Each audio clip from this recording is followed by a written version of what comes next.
ધર્મ આવે ખબર કેવી રીતે પડે?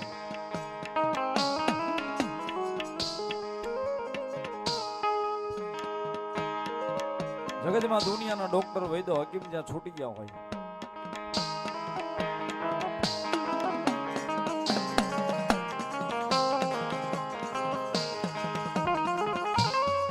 દુનિયાના હકીમો જ્યાં છૂટી ગયા હોય, વૈદ્યો જ્યાં છૂટી ગયા હોય, ડોક્ટરો જ્યાં છૂટી ગયા હોય, લાખો કરોડો રૂપિયા કદાચ ખર્ચી નાખ્યા હોય, કોઈ હોસ્પિટલ બાકી ન મૂક્યું હોય,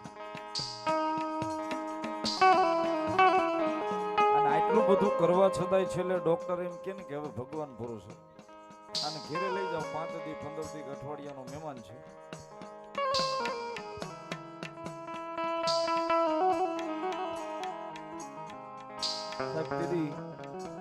માણા કે નાનું મગજ હાલતું હોય, મોટું મગજ હાલતું હોય, નાનું મગજ બધા મગજ ભૂઈ જાય સાહેબ, એ કઈ નો હાલવા રે. એ વખતે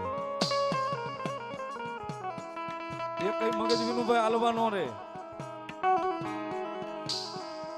દવાખાનાના ગ્રાઉન્ડમાં ઓલા બાકડા નાખ્યા હોય ને ત્યાં સાના મના બેઠા હોય, આમ કરે સામે 75 બાણા હાલ્યું જતું હોય ને તો કોઈ નો દેખાતું હોય, આંખે અંધાપો જેવો આવ્યો હોય. આ તો જેને અનુભવ કર્યો હોય એને ખબર હોય સાહેબ, આ વાતું ઈ છે.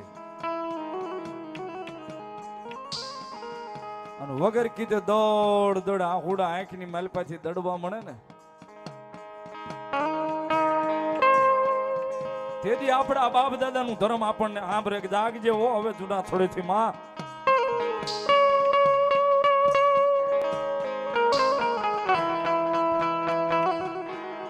મારી મેઘ મારા દીકરાએ કોઈ દાડો તારો ગુનો નથી કર્યો, કર્યો હશે મારી તારી વાડી છે.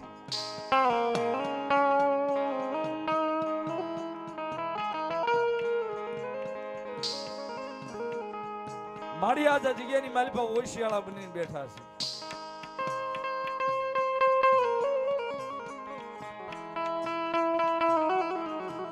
દડ દડ આહુડા પડવા મળે ને સાહેબ, આહુડામાં બાકડે ને બાકડે નીંદર આવી જાય, અને નીંદર માંથી જાગીએ ને અને અંદર ખાટલે જેને રજા દેવાની હોય ને બેઠા કરીને રમાડીને ઘેરે લઈ આવે, તઈ માનું કે આપડા વડવાનું ધર્મ દવાખાનાના પગથિયા ચડી ગયો સાહેબ.